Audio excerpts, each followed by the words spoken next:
Les doy la bienvenida a este primer episodio regular de nuestra nueva temporada de la Catequesis del Nefrón. Tras un receso de varios meses, comienzo por fin a liberar esta nueva colección de capítulos, con los que espero completemos nuestro recorrido por el credo de la Iglesia Católica.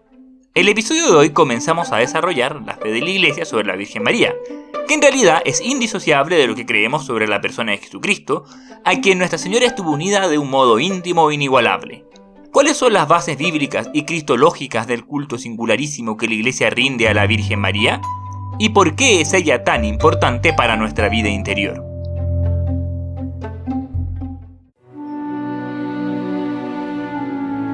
La profunda raigambre del culto mariano en América Latina hace que este continente pueda con justicia ser considerado tierra de María. Ya durante los primeros tiempos de la evangelización en México, la asimilación del cristianismo por los nativos americanos tuvo un impulso fundamental en las apariciones de la Virgen de Guadalupe en el Valle de Tepeyac. De alguna manera, el tierno culto a la Madre de Dios resultaba ser la parte del cristianismo que con más facilidad asumían los indígenas. Había algo en ella que le resultaba particularmente entrañable y facilitaba que abrazaran esa extraña fe que preconizaban los extranjeros venidos de más allá del mar. Hasta el día de hoy, el continente está poblado de santuarios marianos, cada cual asociado a alguna advocación particular y con sus respectivas festividades, en las que la devoción popular se expande entusiasta para honrar de todos los modos imaginables a la Señora. Naturalmente, esta fascinación que ejerce la figura de María en las almas ha sido motivo de sospecha para algunos. ¿No se tratará todo esto de un sincretismo encubierto a través del cual se barnizan de cristianismo las prácticas y cultos del paganismo precristiano? Sin ir más lejos del caso de Guadalupe, algunos historiadores han sostenido que, antes de la llegada de los españoles, en el Valle de Tepeyac estaba ubicado el santuario más importante a la diosa náhuatl de la tierra y la fertilidad, conocida por nombres como Coatlicue, señora de la falda de las serpientes, Tetoyonán, diosa madre, Tosi o Tonantzin, nuestra adorable madrecita. También en la América andina parecen haberse producido importantes sincretismos entre el culto mariano y la devoción a la Pachamama o Madre Tierra, diosa de la vida y la fertilidad que preside los ciclos agrarios y es venerada en hitos geográficos como las montañas, vertientes y lagunas. En el fondo, pareciera ser que las prácticas religiosas asociadas a este culto de la diosa madre, en lugar de ser suprimidas, fueron resignificadas en clave cristiana. Ahora bien, esta simbiosis particular entre el culto a la Virgen María y las creencias religiosas precristianas no es algo exclusivo de Latinoamérica. De hecho, la idea de una divinidad femenina asociada a la tierra y su fuerza vital, expresada especialmente en la fertilidad de los campos y la fecundidad de las mujeres, es tan transversal que se podría considerar una dimensión básica de la religión como fenómeno antropológico. Estudiosos de la historia de las religiones como Manuel Guerra asocian estos cultos con una constante telúrica en la que se venera sobre todo a una divinidad protectora y sustentadora que cobija a los seres humanos, bendiciéndolos con la fecundidad, pero también en ocasiones castigándonos con terremotos, diluvios, sequías u otras catástrofes naturales. Los cultos a la Madre Tierra se pueden rastrear hasta la prehistoria y son transversales a todas las culturas. En los tiempos en que el cristianismo hizo su entrada en la cultura occidental, la principal expresión que adquirían en la cuenca del Mediterráneo estos cultos eran los llamados misterios, agrupaciones a las que las personas en busca de una experiencia espiritual de contacto con la divinidad protectora de la vida se incorporaban mediante rituales de iniciación secretos que con frecuencia tenían también fuertes elementos sensuales y a veces incluso orgiásticos. Esto ha llevado a algunos estudiosos a imaginar que el cristianismo primitivo era fundamentalmente un culto mistérico o que al menos estuvo fuertemente influenciado por dichos cultos en lo que se refiere a la veneración de la Virgen María. Especialmente hay quienes han propuesto una conexión profunda con los misterios de Isis y Osiris celebrados en Egipto. Así, a mediados del siglo pasado el egiptólogo Unger afirmaba con seguridad que el uso del epíteto Theotokos o portadora de Dios fue una transferencia de los atributos de Isis a María, idea que aún hoy tiene sus defensores acérrimos. Naturalmente este tipo de tesis debe ser tomado con cierta cautela. Evidentemente, habrán quienes quieran tomar ocasión de estos sincretismos para desprestigiar el cristianismo, mostrando que este está lejos de ser una religión revelada cuyos contenidos doctrinales y cultuales quedaron definitivamente fijados desde el comienzo por el propio Jesucristo y luego han sido meramente conservados de un modo impoluto por el magisterio. Por el contrario, se dirá, el cristianismo fue una religión pragmática que, pese a su general intolerancia frente al paganismo, lo supo de todos modos aprovechar con astucia cuando ello fuera útil a su asimilación por las masas y facilitara así su expansión. Ante semejantes tesis, cierto protestantismo puritano reaccionará menospreciando la devoción popular con sus supersticiones heredadas del paganismo y en un esfuerzo por depurar y espiritualizar la fe, dará una batalla denodada contra el arraigo que tiene entre la gente sencilla la devoción a nuestra madre. A veces la tendencia de los apologistas católicos frente a este problema ha sido esforzarse por desacreditar la pretendida conexión entre el culto mariano y estos remanentes paganos, asegurando inflexiblemente la absoluta desconexión de María Santísima y su veneración respecto de todos estos antecedentes. Pero quizá una actitud más prudente y realista sea mirar el acusado sincretismo como una forma de inculturación lícita, en la que el cristianismo asume las verdades y bienes vagamente expresados y vividos a través de esas creencias y ritos paganos, y los revaloriza desde la perspectiva superior que ofrece la fe. Ya hemos explicado varias veces que la revelación aporta ciertamente una novedad distintiva en la historia de las religiones humanas, pero tampoco cae como un aerolito totalmente desconectado del entorno social y vital de quienes recibieron el mensaje divino. En ese sentido, parecería un auténtico disparate suponer que una forma de culto tan extendida y humanamente arraigada como parece ser el de la Madre Tierra, podía y debía ser sencillamente arrancado de raíz por el cristianismo, como si nada de valor hubiera en ella, y como si esto no delatara ciertos hechos antropológicos que parecen ser constitutivos de la condición humana. En una homilía pronunciada en Perú en 1985, San Juan Pablo II reconoció a los presentes que sus antepasados, al pagar tributo a la tierra, Mamapacha, no hacían más que reconocer la bondad de Dios y su presencia benéfica que los proveía de alimento a través de la tierra que cultivaban. Y un par de años más tarde, volvió sobre esta cuestión en su visita a Bolivia, diciendo a los campesinos que Dios sabe lo que necesitamos de los alimentos que produce la tierra, esa realidad variada y expresiva que sus antepasados llamaron Pachamama y que refleja la obra de la divinidad providencia al ofrecernos sus dones para el bien del hombre. No obstante esta legítima asociación de la piedad mariana con los cultos telúricos, hay que tener presente en todo caso que la figura de la Virgen María no es una mera reedición de la Madre Tierra, sino que tiene también sus rasgos distintivos. El más obvio de ellos es de hecho precisamente su virginidad.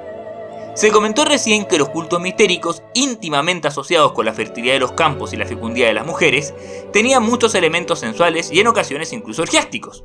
Ya desde el Antiguo Testamento se ve una severa condena a cultos de este tipo, especialmente relacionados con la diosa siria Astarte y su compañero Baal, en el contexto de los cuales se practicaba incluso la prostitución sagrada. Algo muy llamativo de la iconografía más antiguas asociadas a estas diosas madres es la intencional exageración de los atributos sexuales. Se usan estatuillas y representaciones muy gráficas que a cualquier cristiano le parecería notoriamente ofensivo ver asociadas con la Virgen María. De hecho, desde muy temprano la iglesia insistirá en venerar ante todo esa pureza inmaculada de Nuestra Señora, que concibe de un modo perfectamente virginal y mantiene su cuerpo intacto para toda la vida. Esto nos revela que el tipo de fecundidad asociado con la Virgen María es de carácter eminentemente espiritual. Ella concibe de un modo sobrenatural, por la fe y la obediencia rendida y humilde a la voluntad divina. En ese sentido, la afirmación de la virginidad de María es, lejos de una expresión de sincretismo, uno de los sellos más distintivos del cristianismo.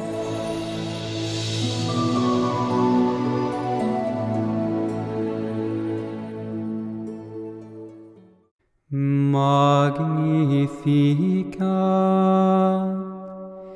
anima mea Dominum. Con cierta frecuencia se escucha la protesta de algunos protestantes de que las referencias a María Santísima en la Sagrada Escritura son en realidad muy escasas, totalmente desproporcionadas en contraste con el papel que está luego adquirido en la piedad y devoción católicas. Desde luego parece ser un poco superficial medir la relevancia que tiene algo para nuestra fe en base únicamente a la cantidad de veces en que se lo menciona explícitamente en la Biblia. Pero además, no puede perderse de vista que las cosas que se dicen de la Virgen María, aun sin ser tantas, son todas de extraordinaria importancia. A tal punto que, incluso si se supusiera que el cristianismo de los primeros siglos no entregó a la Virgen María la centralidad que le asigna el catolicismo hoy, ese progresivo crecimiento del amor del pueblo de Dios por su madre no fue sino el desarrollo homogéneo y divinamente inspirado de una realidad que ya estaba germinalmente contenida desde los comienzos. Se puede, en primer lugar, retrotraer la reflexión sobre la Virgen María hasta el Antiguo Testamento. La mentalidad fuertemente machista del pueblo hebreo no impidió que en sus escrituras figurasen numerosos personajes femeninos que anticipan y preparan la misión de la Virgen. En cierto modo, María es el arquetipo de toda mujer y madre, y por eso su papel en el designio salvífico de Dios está prefigurado en todas esas santas mujeres. Tenemos desde el comienzo de la historia a Eva, la madre de todos los vivientes, que a pesar de su desobediencia recibió la promesa de que, de entre esa descendencia que ahora pariría con dolor, enemiga de la descendencia de la serpiente, saldría finalmente quien vencería un día al maligno, aplastándole la cabeza. También recorre todo el Antiguo Testamento la imagen de la mujer estéril que pone de manifiesto la omnipotencia de Dios y trae esperanza al pueblo, concibiendo milagrosamente. Es el caso de Sara, la esposa de Abraham, que en cumplimiento de la promesa divina concibió en su vejez. Pero también de muchas otras figuras del Antiguo Testamento, como Rebeca, Raquel, la madre de Sansón, o Ana, la madre de Samuel. Están también las grandes y valientes heroínas que se enfrentan a los enemigos del pueblo, confiadas en Yahvé, y lo protegen de los males urdidos por sus enemigos, como Débora y Jael, Judith o Esther. Están finalmente esas mujeres extranjeras que por su devoción y piedad hallan gracia ante Dios y son unidas al pueblo, como Ruth o Rahab. Estas últimas dos tienen el particular interés de ser mencionadas por Mateo junto con otras dos mujeres extranjeras, Tamar y Betsabé, la que fue mujer de Urías elitita, en la genealogía de Jesucristo al comienzo del Evangelio. También Lucas inserta una genealogía de Jesús justo antes de comenzar a narrar su vida pública. Estos pasajes aparentemente monótonos y triviales en su recuento de los nombres de los antepasados del Mesías son también importantes a estos efectos, porque recalcan la inserción de Jesucristo en el flujo de la historia humana. El Verbo aparece en el mundo no como un héroe mítico descontextualizado, sino como un individuo concreto cuyo linaje se puede rastrear. En el culmen de este proceso de transmisión de la promesa a través de las generaciones, hay en todo caso una generación que ya es de otra índole, lo cual es expresado por los evangelistas en sutiles cambios verbales.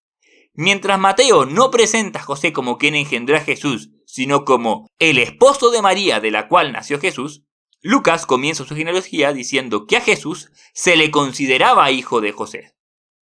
Ambos evangelistas narran también, desde ángulos diferentes, la concepción virginal de Jesús, que es la clave para entender todo lo que la Iglesia cree sobre María Santísima.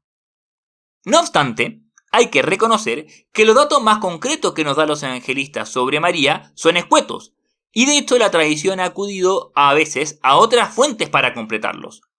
Por ejemplo, los nombres de sus padres, Joaquín y Ana, lo tenemos recogidos del Evangelio Apócrifo de Santiago, un escrito hoy datado como del siglo II, que también afirma muy explícitamente su virginidad perpetua, pero que no fue finalmente considerado de suficiente autoridad apostólica como para ser incluido en el canon bíblico, y de hecho parece adornar su narrativa con algunos hechos poco plausibles.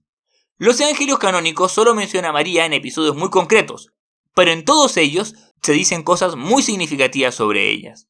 Fuera de los datos sobre la infancia de Jesús, María solo vuelve a aparecer en las bodas de Caná, es mencionada o aludida indirectamente un par de veces durante la vida pública de Jesús, reaparece al pie de la cruz y se la presenta también rezando con los apóstoles en el cenáculo la mañana de Pentecostés.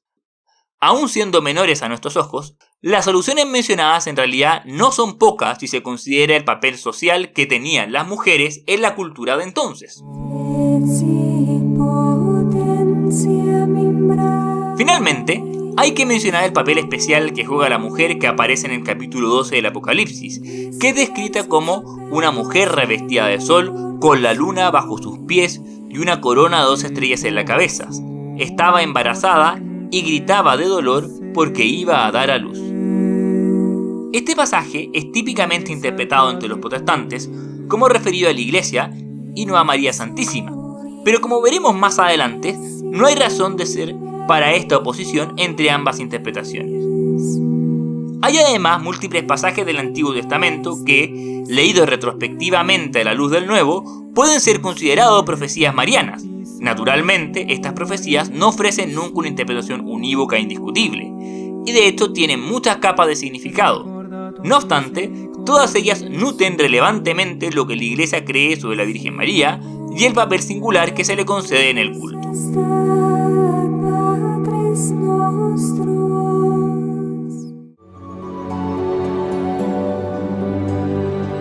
Lo primero a tener presente en el estudio de la Mariología es su profunda fundamentación cristológica. El Catecismo dice en ese sentido con gran claridad que lo que la fe católica cree acerca de María se funda en lo que cree acerca de Cristo, pero lo que enseña sobre María ilumina a su vez la fe en Cristo. De hecho, los primeros y más fundamentales dogmas marianos fueron definidos por los primeros concilios precisamente en el contexto de los debates sobre la condición humano-divina de Jesucristo, con los cuales están profundamente asociados.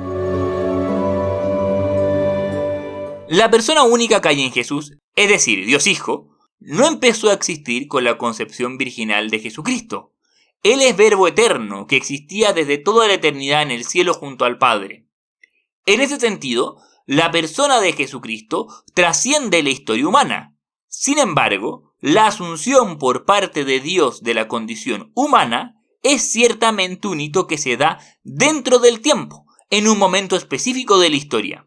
Este momento del entrar de Dios en la historia es llamado por San Pablo la plenitud de los tiempos, pues es un instante que, dando cumplimiento a todos los preparativos y promesas, condensa todo el devenir humano y lo hace conectar de un modo especialísimo con la eternidad divina. Esto ocurre al momento de la Anunciación, cuando un ángel enviado revela a María el designio de Dios para con ella, invitándola a concebir a aquel en quien habita corporalmente la plenitud de la divinidad.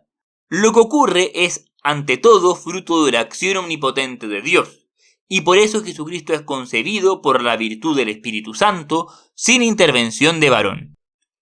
Pero de todos modos, hay en este designio una intervención auténtica y humana de María, quien se declara esclava del Señor y se adhiere enteramente al plan revelado con un hágase inmediato.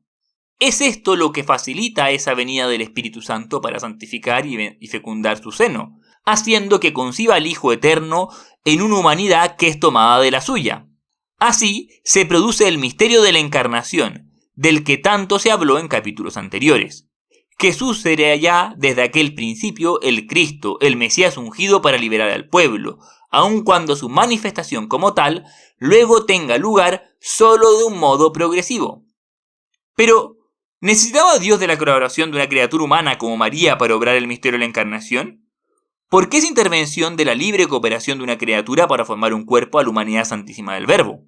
Como ya se vio al hablar de la creación, la divina providencia no necesita realmente el concurso de las criaturas, pero de ordinario se vale de ellas para sacar adelante su plan.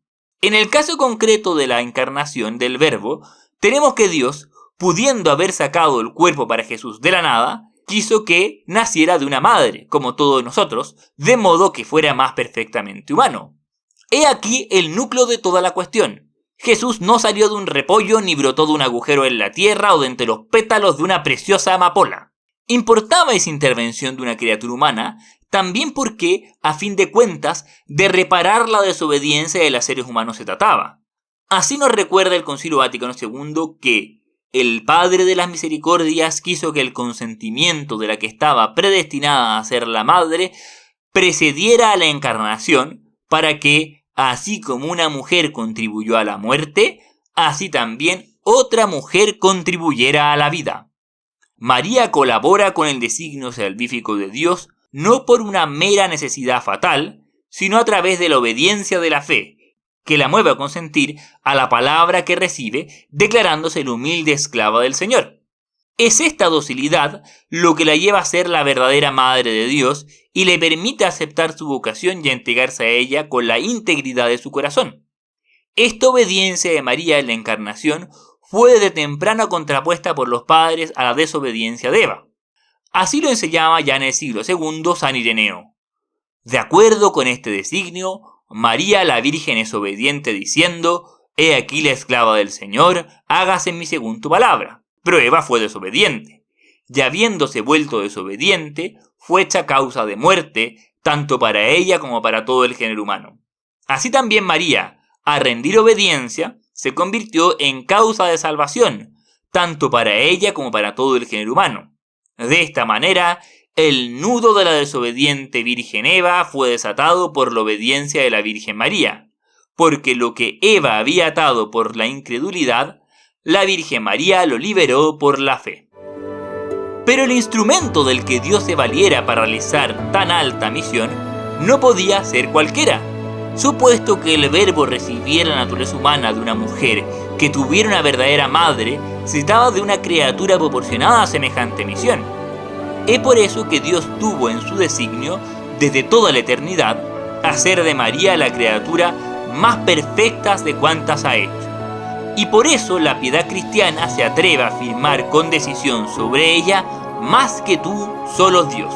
Pues como señaló Pío IX en la bula Ineffabilis Deus, en María, que es toda hermosa y perfecta, manifiéstase tal plenitud de inocencia y santidad que no se concibe el mundo alguno mayor después de Dios, y nadie puede imaginar fuera de Dios. Incluso siendo mera criatura humana, María es, por las gracias singulares que ha recibido, en total más perfecta que cualquier ángel, pues nadie ha podido nunca tener una unión así de estrecha con una persona divina. La contraposición que hemos visto hacer a San Ireneo entre Eva y la Virgen María da cuenta de un papel único de ella en el designio salvífico de Dios. Dando su asentimiento para que el Verbo de Dios se encarnara, María colabora de un modo insustituible con nuestra redención. En cierto modo, esta colaboración se extiende más allá de ese momento inicial, acompañando toda la vida salvífica de Jesús y especialmente el momento culmen de su entrega en la cruz. Por eso, no es coincidencia que entre las pocas menciones que hacen de ella los evangelios, una de ellas sea precisamente la alusión a su presencia en el Calvario. Estando a los pies de la cruz, María daba cumplimiento a la profecía que sobre ella pronunció Simeón cuando presentó al niño en el templo, al decir mientras sostenía a Jesús niño entre sus brazos: «Este niño será causa de caída y de elevación para muchos en Israel, será signo de contradicción, y a ti misma una espada te atravesará el corazón».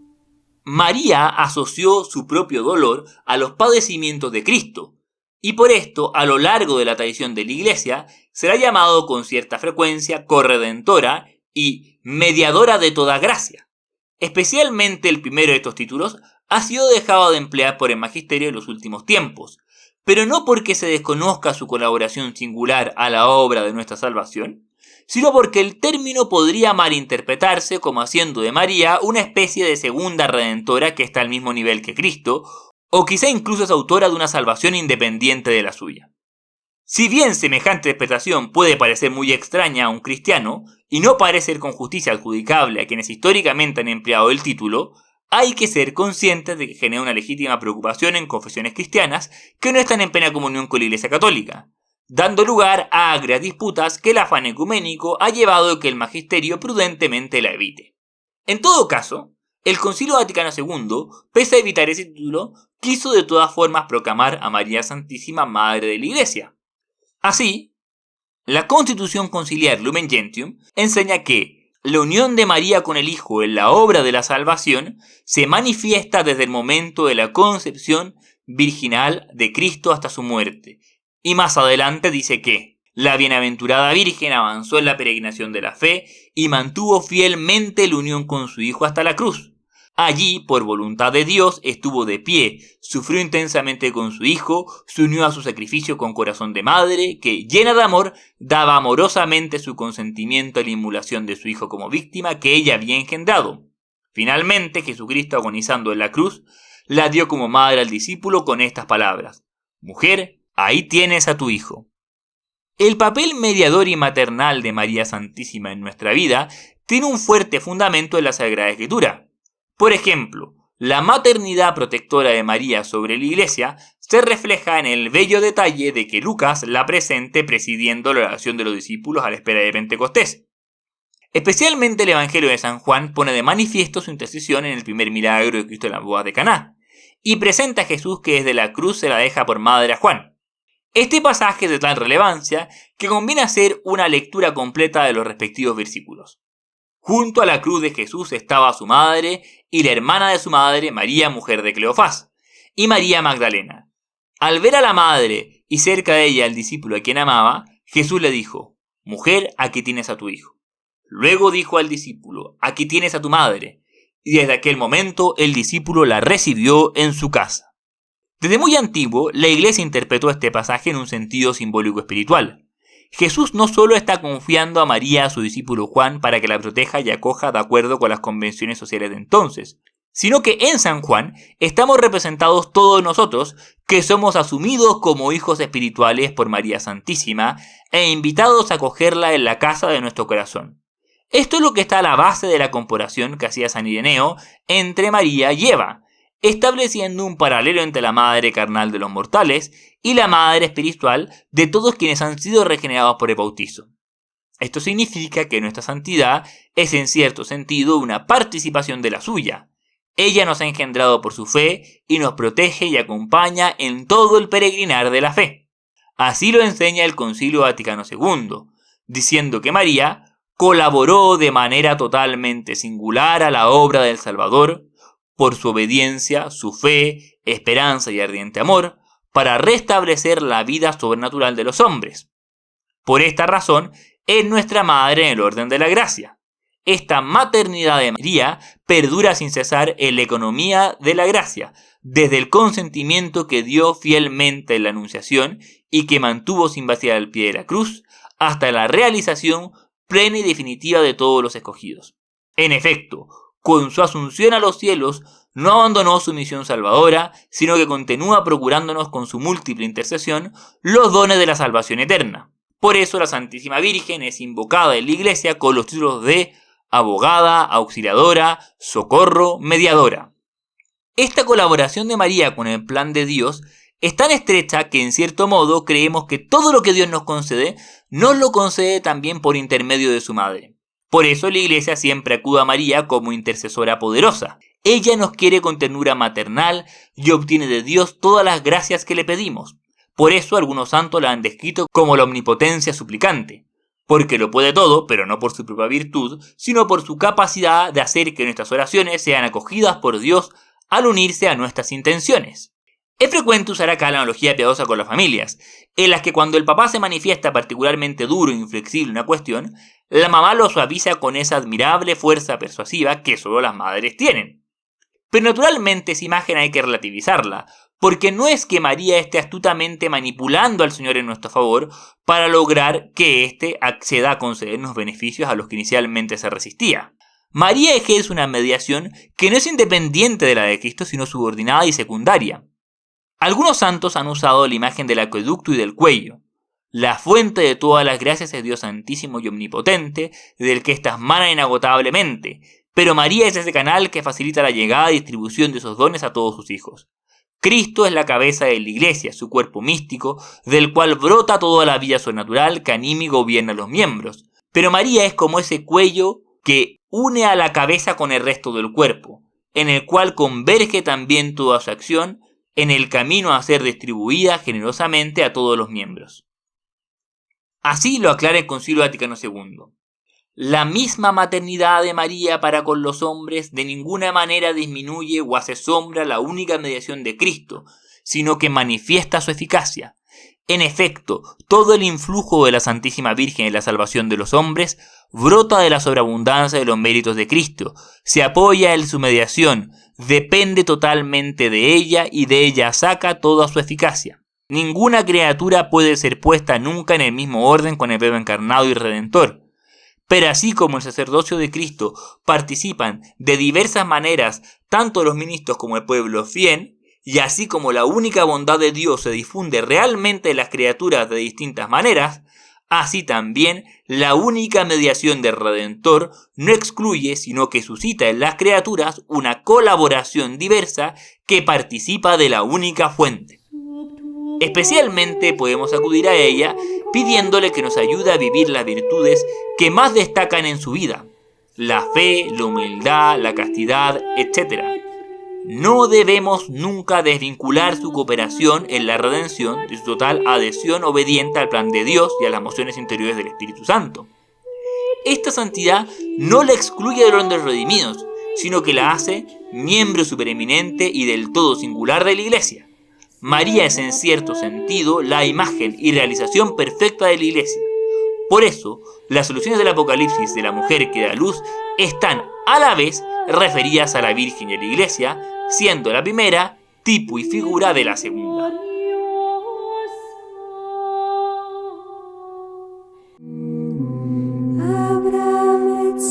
En consideración de este papel tan singular que María ha jugado en la historia de la salvación, es natural que la Iglesia haya reservado hacia ella una veneración especialísima. A la Virgen Santísima se le rinde un culto único de hiperdulía. Dulía significa veneración, que es el culto que se da a los santos, a diferencia del culto de latría o adoración, que solo se le debe a Dios. A María no se la adora, sino que tan solo se la venera, pero se la venera de una manera única, distinta de la veneración que podemos sentir por cualquier otro santo.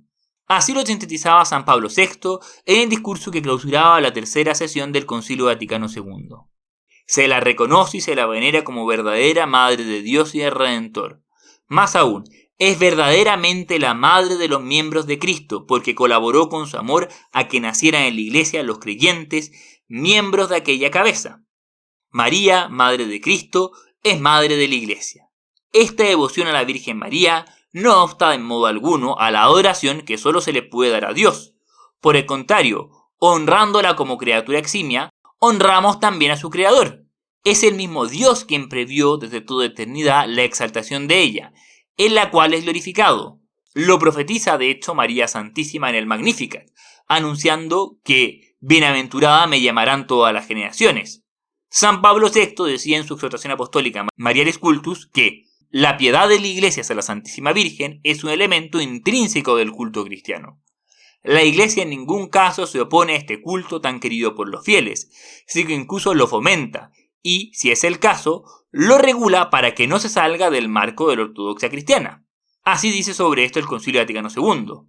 Este culto, tal como existió siempre en la Iglesia, a pesar de ser enteramente singular, se distingue esencialmente del culto a adoración tributado al Verbo encarnado, lo mismo que al Padre y al Espíritu Santo, y lo favorece eficazmente, ya que las diversas formas de piedad hacia la Madre de Dios que la Iglesia ha venido aprobando en todos los límites de la doctrina sana y ortodoxa, de acuerdo con las condiciones de tiempos y lugares y teniendo en cuenta el temperamento y manera de ser de los fieles, hacen que al ser honrada la Madre, el Hijo, por razón del cual son todas las cosas, y en el que plugó al Padre Eterno que habitase toda la plenitud, sea mejor conocido, amado, glorificado, y que a la vez sean mejor cumplidos sus mandamientos.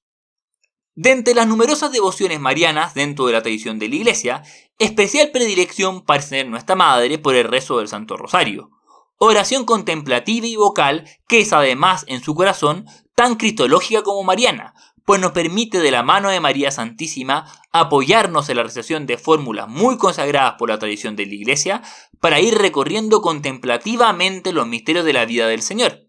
La misma Virgen ha exhortado a la Iglesia a rozar y rozar en sus apariciones, y los papas lo han recomendado incesantemente. Esta alusión que acabo de hacer a las apariciones marianas es ocasión para hacer una breve ampliación hacia el tema general de otras formas de culto que se practican en la Iglesia. Junto con la veneración a María, la Iglesia también promueve la devoción a los santos y el culto de las reliquias. Los santos son venerados como obra eximia del Creador y como signo de su amor por nosotros, en cuya vida Dios es glorificado. Y las reliquias, desde luego, no deben ser veneradas cual amuleto mágico, sino como objetos que evocan la memoria de las personas y acontecimientos a que están vinculados, siendo así un vehículo para la piedad concreta.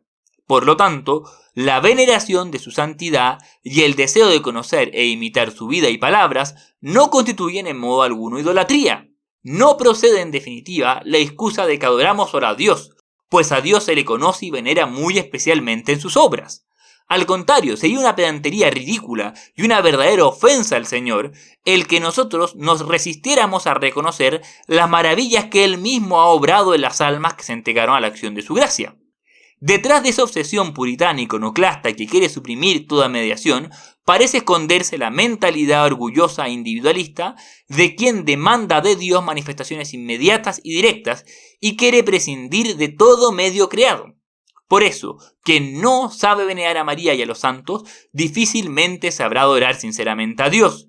Es poco creíble el pretexto de quien no respeta a las autoridades inmediatas en sus vidas porque piensa que eso iría en desmedro de las autoridades superiores.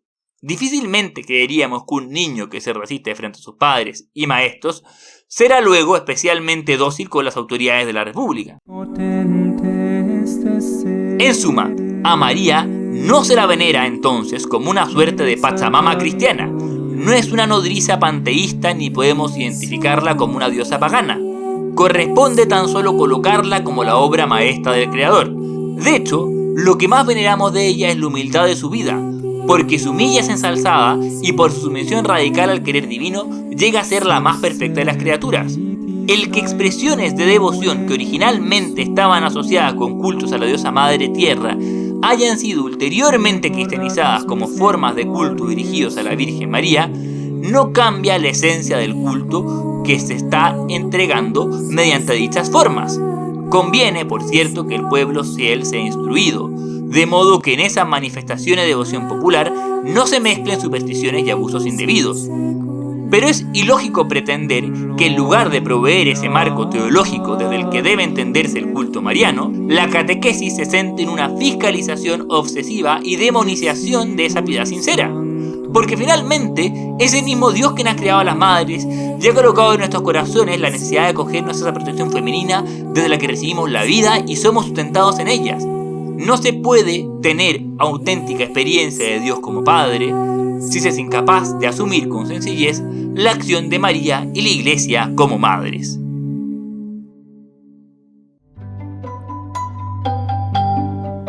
Me da mucha alegría que se hayan podido volver a unir para escuchar esta nueva temporada de nuestra catequesis. Espero que nos sigan con el mismo entusiasmo de la temporada pasada y que también me ayuden en la difusión del contenido para seguir llegando a nuevos auditores. Me alegra también poder dedicarle a la Madre de Dios estos episodios publicados en las fechas en que la gran mayoría de los países católicos del hemisferio norte celebran el hermoso mes dedicado especialmente a las muestras de piedad para con ella. Espero ellos nos ayuden a reforzar nuestra fe mariana y a tenerla siempre muy viva en nuestra vida interior. El capítulo que viene exploraremos los llamados dogmas marianos, la maternidad divina de María, su perpetua virginidad, la Inmaculada Concepción y su gloriosa asunción en cuerpo y alma a los cielos. No dejen de compartir el contenido y escuchar el capítulo que viene. ¡Nos vemos online!